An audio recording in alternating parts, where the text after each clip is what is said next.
자, 오늘은 예수님께서 당하신 고난이 무엇인지를 생각해보고 또한 그분이 이루신 구속이 무엇인지를 살펴보려고 합니다. 자, 보혜사 성령께서 우리에게 은혜를 베풀어 주셔서 우리가 예수님께서 이루신 구속을 온전히 알고 믿게 해주시기를 소망합니다. 자, 예수님의 십자가 사건에 대한 이 사복음서의 말씀들을 살펴보면 예수님께서 십자가 위에서 말씀하신 것이 무엇인지를 알 수 있습니다. 예수님은 이 총 7마디의 말씀을 십자가 위에서 남기셨는데 자, 그 말씀들을 가상치론이라고 부르기도 합니다. 자, 오늘 우리가 살펴본 이 요한복음의 본문은 이 가상치론 중에서도 이 6번째 말씀을 담고 있습니다. 자, 이 본문에 기록되어 있는 다 이루었다라는 말씀은 이 가상치론 전체에서 가장 중요한 의미를 가지고 있는 말씀이라 할 수 있습니다. 자, 누가복음을 보면 예수님은 이 다 이루었다라는 말씀을 하신 직후에 아버지시여 내 영혼을 아버지의 손에 맡깁니다 라고 말씀하셨고 이 말씀을 마지막으로 숨을 거두셨습니다. 자, 예수님께서 이렇게 자신의 영혼을 아버지께 맡기신다 말씀하신 것은 그분이 숨을 거두시기 그 이전에 그분께 맡겨진 모든 사역을 다 완수하셨기 때문입니다. 만일 아버지께서 맡기신 사명을 조금이라도 남겨두신 상태였다면 예수님은 이렇게 다 이루었다는 말씀을 하지 못하셨을 것이고 또한 아버지께 영혼을 맡긴다고 말씀하지 못하셨을 것입니다. 그러므로 우리는 예수님께서 하나님의 택하신 백성을 대속하시기 위한 모든 일들을 정말 완료하셨음을 알아야 합니다. 물론 예수님은 이 죄의 결과인 죽음까지도 담당하시기 위해 이 앞으로 친히 이 죽음을 맛보셔야 했지만 예수님은 그 남아있는 성취를 아버지께 맡기심으로써 승리를 선포하신 것입니다. 자, 이 다 이뤘다는 말의 헬라어는 이 테텔레스타이라는 단 한마디의 말로 되어 있다고 합니다. 자, 그렇지만 이 짧은 한마디의 말이 가리키는 것들은 정말로 많습니다. 자, 예수님께서 이루신 것은 무수히 많은 하나님의 백성들을 구원하시기 위해서 필요한 정말 많은 공로였습니다. 그 공로는 너무나 커서 이 죄로 인해 타락하고 부패한 반역자들을 하나님의 자녀로 변화시킬 수 있을 정도로 컸던 것입니다. 그 놀라운 공로가 바로 이 다 이루었다라는 말씀 속에 다 포함되어 있다는 것이죠. 그러므로 우리는 예수님께서 이루신 일들이 정확히 무엇인지를 알고 예수님께서 행하신 모든 일을 믿고 의지해야 합니다. 그러면 지금부터 예수님께서 성취하신 일들이 무엇인지를 하나하나 살펴보도록 하겠습니다. 자, 첫 번째로 예수님은 그분에 대한 모든 성경의 예언을 성취하셨습니다. 삼위일체 안에서 창세전에 이루어진 이 회의 속에서 성자 하나님은 이 성육신하셔서 인성을 취할 분으로 정해주셨습니다. 그리고 그 계획에 따라서 예수님은 인성을 취하셨고 또한 우리와 같은 사람이 되셨으며 이 땅 위에 내려오신 것입니다. 자, 거룩하신 하나님께서 인성을 취하신 이 사건은 이 천사들조차 놀라워하는 엄청난 사건입니다. 그러므로 이런 엄청난 일은 결코 우연히 이루어질 수가 없으며 하나님의 계획에 따라서 차근차근 실행되어서 완성된 것입니다. 그래서 우리는 예수님께서 오시기 이전의 구약 역사 속에서 장차 오실 예수님에 대한 예언들이 나타나는 것을 볼 수 있습니다. 그 계시들은 아주 희미한 빛에서부터 시작해서 점점 더 밝은 빛으로 나타나게 되었고 또한 여러 성경 저자들을 통해서 구약 성경에 정확하게 기록되었습니다. 그리고 예수님께서는 이 모든 예언의 말씀을 성취하는 삶을 사셨습니다. 예수님의 삶은 이 처녀의 몸에서 태어나실 것에서부터 시작해서 마지막으로 십자가에서 숨을 거두시는 순간까지 계속해서 예언의 성취도 가득했습니다. 예수님은 이 당신 자신에 대한 예언들이 무엇인지를 모두 알고 계셨고 그 예언들을 항상 염두에 두시면서 신중하게 사셨습니다. 또한 성부 하나님의 섭리와 이 성령 하나님의 인도하심 가운데 예수님에 대한 예언들은 단 한 개도 취소되지 아니하고 모두 성취되었습니다. 특히 우리는 십자가 위에서까지도 예수님께서 그분께 대해서 남아있는 예언들을 하나하나 생각하셨다는 사실을 발견할 수 있습니다. 요한복음 19장 28절 말씀에 이 말씀 후에 예수께서 모든 것이 이루어졌음을 아시고 성경이 이루어지게 하시려고 말씀하시기를 내가 목마르다 라고 하셨다. 자, 이 구절은 분명히 예수님께서 성경이 이루어지게 하려고 말씀하셨다라고 기록하고 있습니다. 자, 예수님은 이렇게 십자가의 모진 고통을 당하시는 와중에서도 예언의 성취만을 생각하고 계셨던 것입니다. 이처럼 예수님은 아버지의 뜻이 이루어지는 것을 가장 중요하게 여기셨고 실제로 아버지의 뜻인 그 예언들을 성취하셨습니다. 이처럼 구약 성경의 모든 예언들이 틀림없이 성취되었다는 사실을 볼 때에 우리는 예수 그리스도를 하나님께서 정하신 우리의 구속주로 굳게 믿을 수가 있는 것입니다. 또한 우리는 구약뿐만 아니라 신약의 말씀들을 진리로 믿을 수 있으며 아직 성취되지 않은 신약의 예언들까지도 하나님께서 모두 이루어 주실 것이라는 사실을 믿을 수 있습니다. 만약 예수님께서 이렇게 구약의 모든 예언들을 성취하시는 것을 보고도 그분을 그리스도로 믿지 않는다면 우리는 예수님을 모독하는 것일 뿐만 아니라 그 예수님을 보내주신 하나님 아버지까지도 모독하는 것입니다.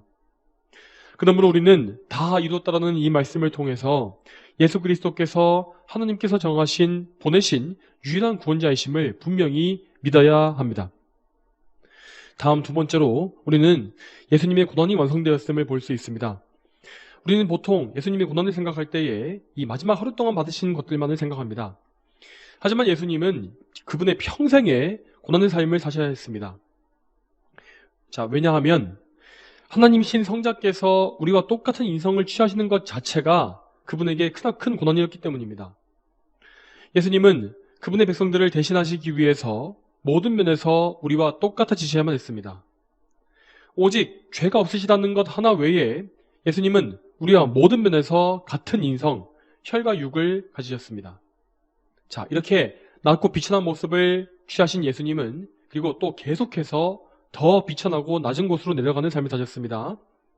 그래서 이사야서의 말씀은 예수님께서 슬픔을 많이 맛보고 병고를 앓는 사람이라고 기록하는 것입니다. 또한 예수님의 고난은 이 공생의 3년간 더욱더 더 심해졌는데 그분은 공생의 시작부터 이 40일간 금식하시고 마귀에게 시험을 당하셨으며 사역 중에도 늘 바쁘고 피곤한 가운데 사셔야만 했습니다.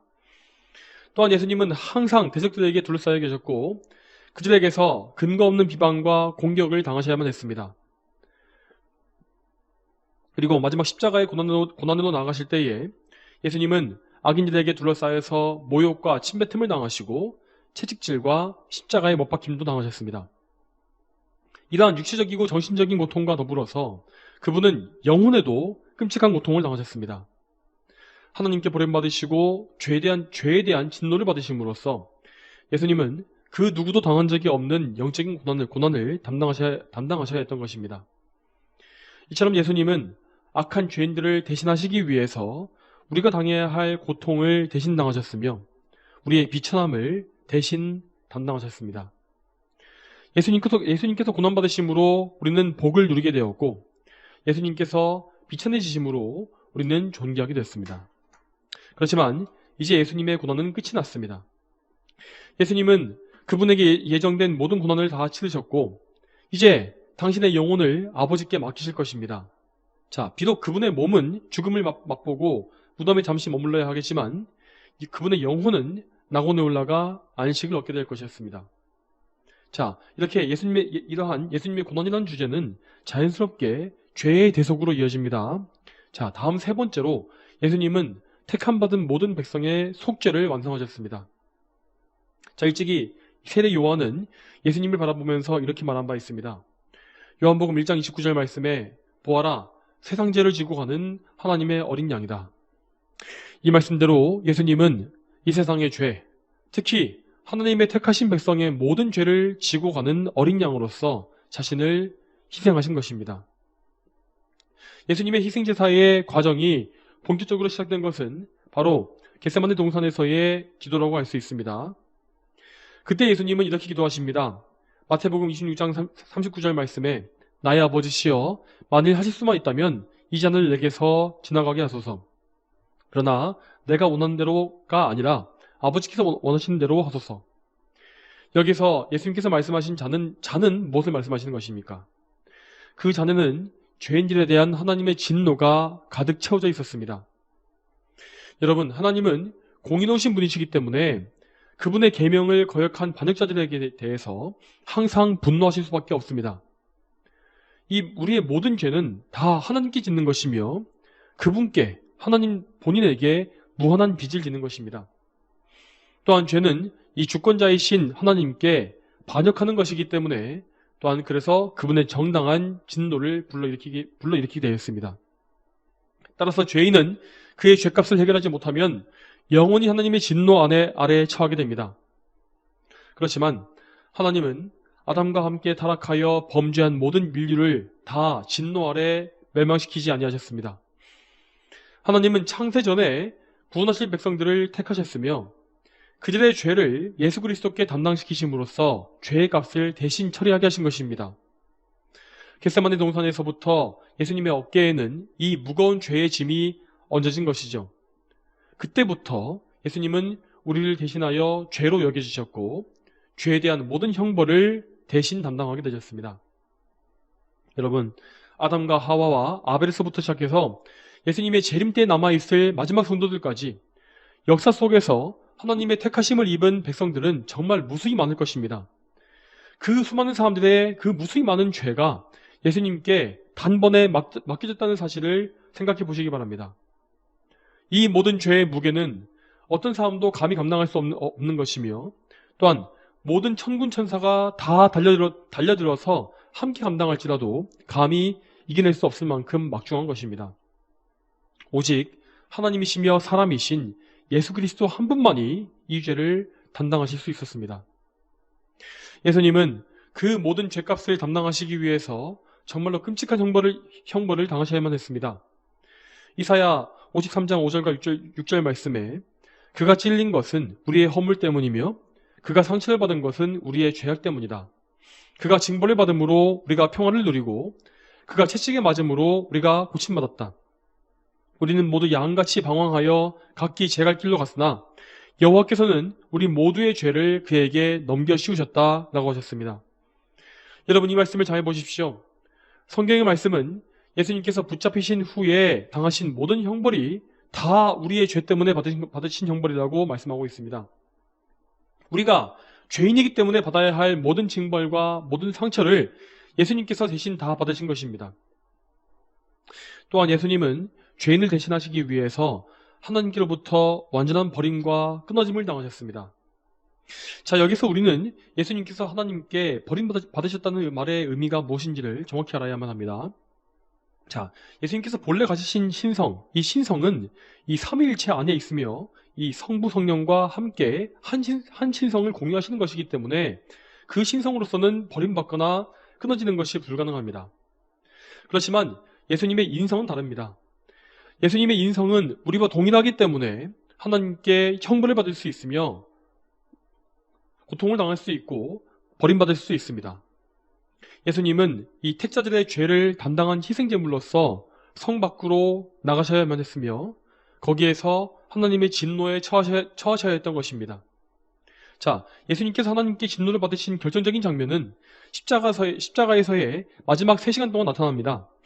예수님은 십자가에 6시간 동안 매달려 계셨는데 그 중에 마지막 3시간은 하나님의 진노가 퍼부어졌던 참으로 두려운 시간이었던 것입니다. 복음서의 말씀에는 가장 밝은 낮 시간인 정오부터 오후 3시까지 캄캄한 어둠이 엄습했다고 기록되어 있습니다. 이 어둠은 하나님의 진노가 그리스도 위에 임했음을 나타내는 표징이었습니다. 이 공포의 3시간 동안 예수님은 지옥의 고통을 당하셨고 그 인성적인 면에서 하나님께 버림받고 끊어지시는 경험을 하게 된 것입니다. 그래서 예수님은 말씀하시기를 나의 하나님 어찌하여 나를 버리십니까? 라고 외치셨습니다. 예수님은 이 모든 죄의 값을 홀로 담당하셨으며 몸과 영혼에 비할 데 없는 고통을 당하셨습니다. 그렇지만 예수님은 이 고통에 대해서 불평하시지 않았습니다. 또한 그분은 이 대속의 사역이 너무나 맡기 싫은데도 마지못해 맡으신 것이 아니었습니다. 예수님은 그 고통 중에서도 오직 하나님의 뜻이 이루어지기를 원하셨습니다. 이사야 53장 10절 말씀에 이렇게 나와 있습니다. 여호와께서 그가 상처받는 것을 기뻐하시고 고난을 당하게 하셨으니 그의 영혼을 속건제로 드릴 때에 그가 자손을 볼 것이며 그의 날들이 길 것이요 또 그 손으로 여호와의 기쁜 뜻을 이룰 것이다. 이 말씀에 나오는 속건제란 하나님의 계명을 어기거나 이웃에게 해를 끼쳤을 때에 드리는 제사로서 오직 순양을 제물로 바치는 제사였습니다. 이 속건제는 이 속죄의 의미에 더해서 이 죄 때문에 발생한 손해를 배상하는 성격을 가지고 있었습니다. 여러분, 이 속건제가 말하는 바와 같이 하나님께 지은 죄는 하나님께 손해를 끼쳐드리는 것임을 알아야 합니다. 우리가 죄를 지을 때에 우리는 하나님의 거룩하심에 손상을 끼치는 것이며 또한 하나님께 속한 것들을 도둑질하는 것입니다. 그래서 예수님께서는 하나님께 지은 죄를 그분께 1만 달란트의 빚을 지는 것으로 비유하신 것입니다. 자, 이 1만 달란트는 우리가 이 한 사람이 도저히 갚을 수 없는 엄청난 빚을 의미합니다. 이와 같이 우리는 우리가 지은 이 죄의 빚을 도무지 변제할 수가 없습니다.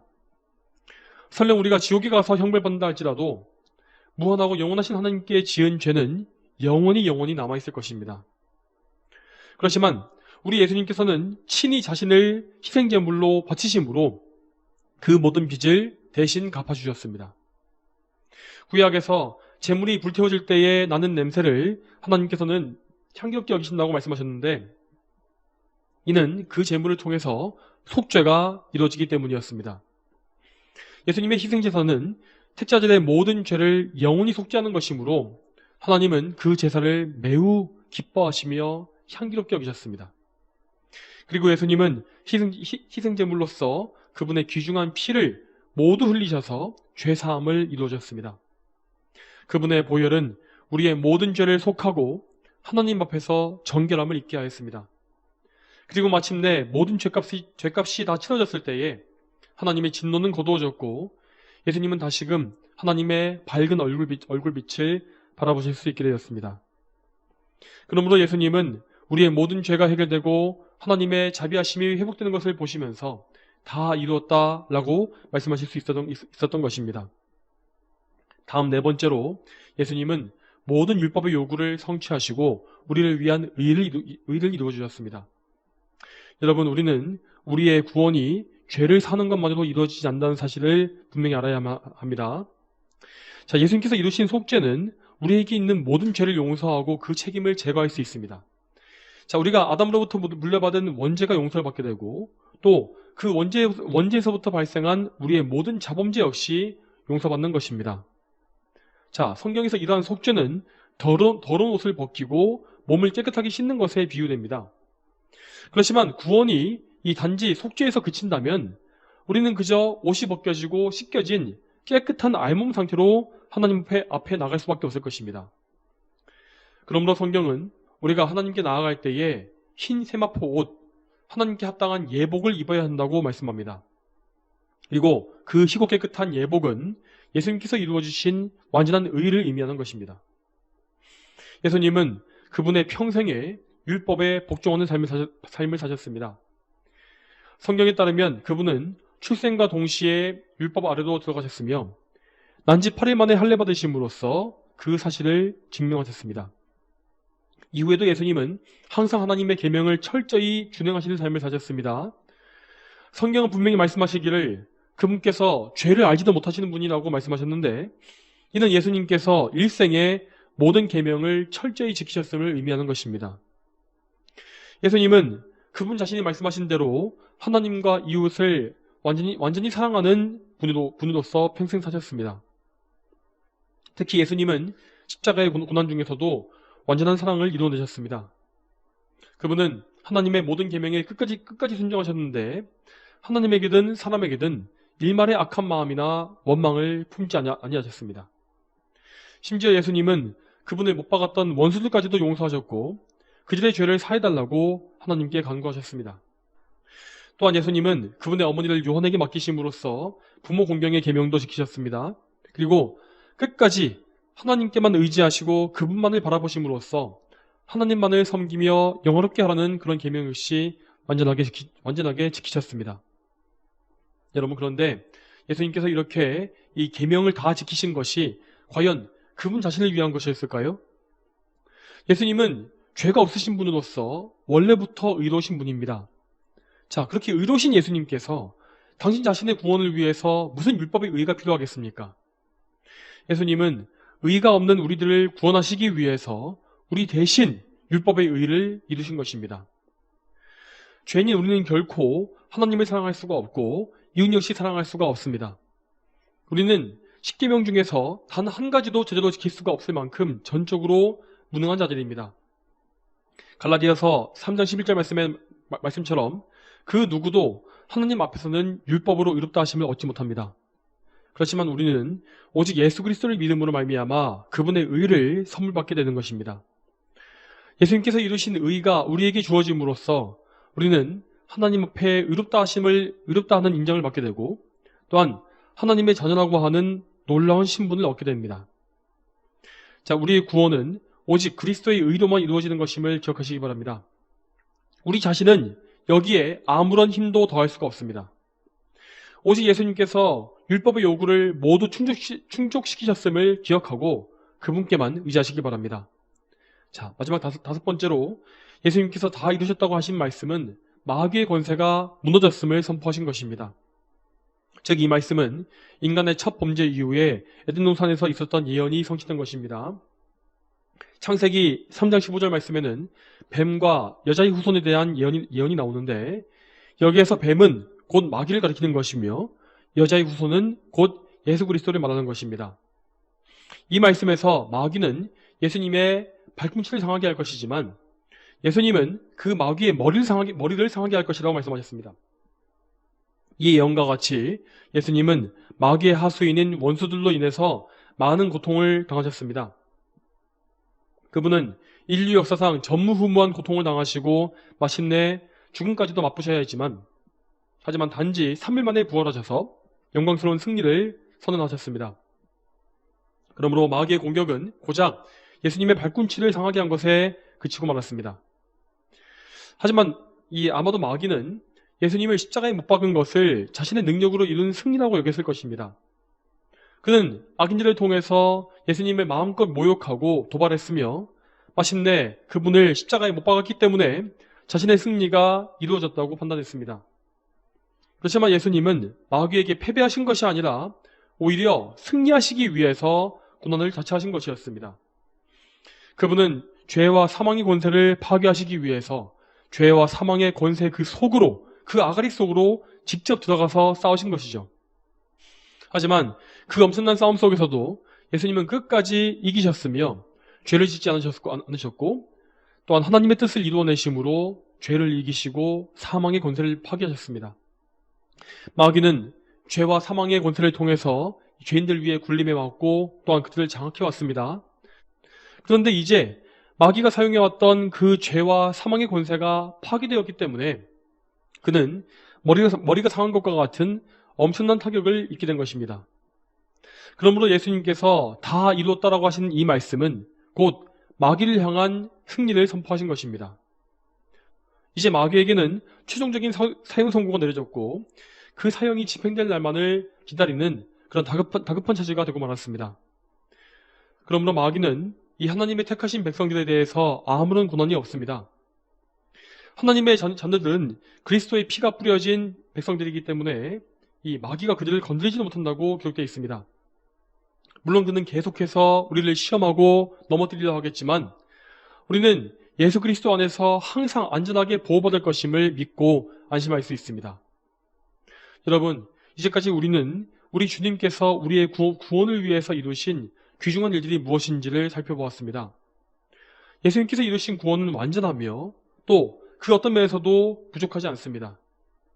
우리는 그 완전한 구원에 무언가 더할 필요가 없고 그런 시도를 해서도 안 됩니다.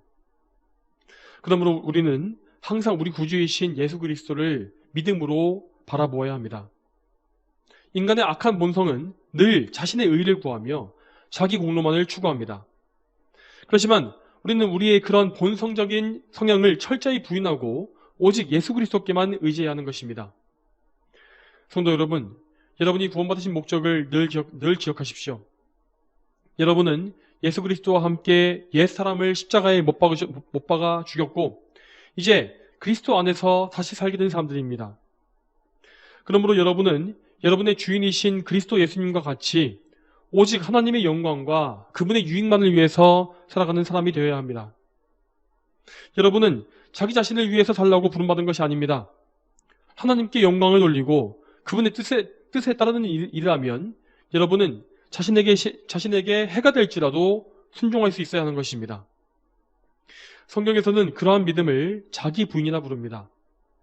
나의 생각, 나의 주장, 나의 감정, 나의 물질적인 유익, 이런 것들은 우리 자신을 강하게 얼매고 있으며 항상 나 자신을 위해 살도록 그렇게 우리를 유혹합니다.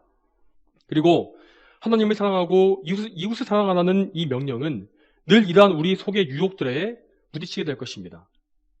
여러분, 그러면 어떻게 해야 하겠습니까? 하나님을 사랑하기 위해서 나의 재물을 포기해야 할 때 어떻게 할 것입니까? 또는 이웃을 사랑하기 위해서 나의 생각이나 감정을 부정해야 한다면 우리는 어떻게 해야 할까요? 여러분, 물론 이런 것들은 우리에게 너무나 어려운 일들입니다. 우리는 천성적으로 나 자신만을 사랑하고 싶어 하며 나 자신이 드러나기를 원합니다. 그렇지만 우리는 평생에 우리의 본성과 싸워야만 합니다. 이 싸움은 무척 고되고 힘든 싸움이 될 것입니다. 그렇지만 여러분, 그러한 영적 싸움이 힘들고 괴로울 때에는 언제나 예수 그리스도를 바라보시기 바랍니다. 예수님은 우리가 그분과 원수되었을 때에 우리를 먼저 사랑해 주시고 먼저 참아주신 분이십니다. 우리는 사랑받을 만한 조건이 전혀 없음에도 불구하고 예수님께 먼저 사랑받았고 아무것도 받을 자격이 없는데도 불구하고 영원한 생명과 보화를 얻게 되었습니다. 예수님은 우리가 처음 구원받았을 때에도 우리의 구주이시고 또한 우리가 성도로 살아가는 평생에 우리의 구주이십니다. 오직 예수님의 공로로 인하여서 우리는 날마다 속죄함과 거룩해지는 은혜를 입을 수 있습니다. 우리는 오직 예수 그리스도를 바라봄으로써 믿음의 경주를 끝까지 해나갈 수 있으며 하나님의 뜻에 우리 자신을 맞춰갈 수 있을 것입니다. 히브리서 12장 2절과 3절 말씀에 이렇게 나와 있습니다. 믿음의 창시자이시며 완성자이신 예수님을 바라보자.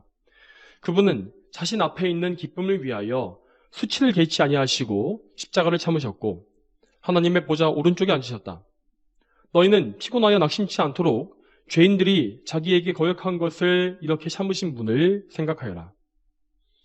성도 여러분, 이 말씀과 같이 믿음의 창시자이며 완성자이신 예수님을 바라보시기 바랍니다. 말씀을 통해서 그분을 더 많이 만나시고 또한 더 많이 알아가시며 또한 기도를 통해서 그분과 동행하시기 바랍니다.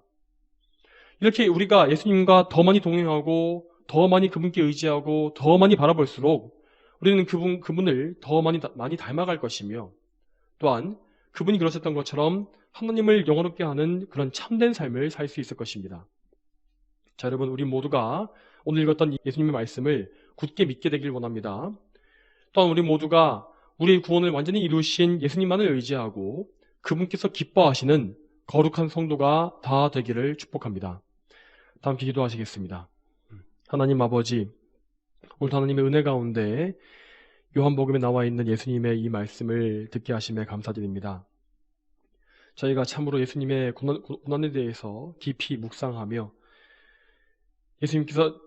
예수님께서 우리를 위해서 이렇게 많은 형벌과 징계를 받으셔야 할 만큼 또 하나님께 모든 심판을 받으셔야 할 만큼 우리의 죄가 큰 것임을 저희가 기억하고 또한 죄를 더욱더 미워할 수 있도록 도와주시옵소서.